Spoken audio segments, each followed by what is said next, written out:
استاد جان، امی خواهری که شوهرش قرطباز، با عرق نوش 12 سال با او زندگی میکنه، از همین کارش نمیگرده و به قطعی هوا زندگی کردن درست است یا نه؟ 12 سال زندگی کرده سالکه خواهرم نه کی نمیگرده همین کارش. خیر و 12 سال زندگی کرده است، باور کنید نکنید و دوام میده زندگیش رو. یعنی خیلی از تجربه من خواهرهایی که 12 سال زندگی کردن 20 سال دیگر زندگی میکنن دیگر.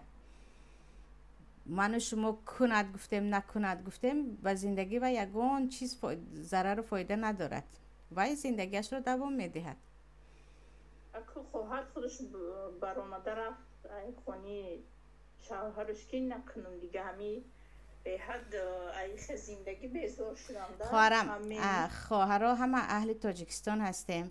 در همین چند ساله که من با خواهرها سر و کار دارم، با خواهرهای تاجیک، یقین بدانید که من قسم نمیخورم اما یقین بدانید به خاطر گناه شوهر را ترک کرده زنها قریب که وجود ندارن.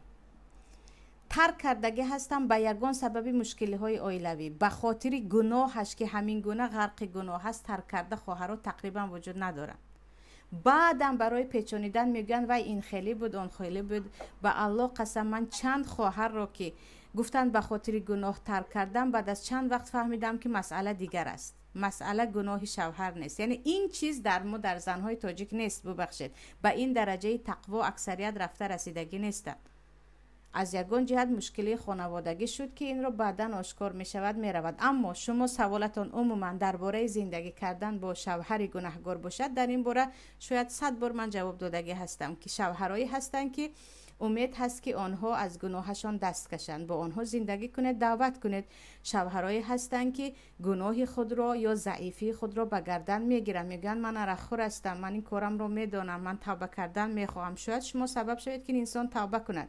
اما شوهرایی هستند که مجاهر هستند، یعنی در گناه خود آشکارا هستند، هیچ جای ترس ندارند. میگن کجا روی رو بکی عرض کنی عرض کن، من در زینای خود در کارته رو به زینا برابر کرده نمی شود، عرق خوری رو به سیگار برابر کرده نمی شود. اگرچه سیگار هم حرام است، عرق هم حرام است، اما درجه حرام از حرام فرق می کند.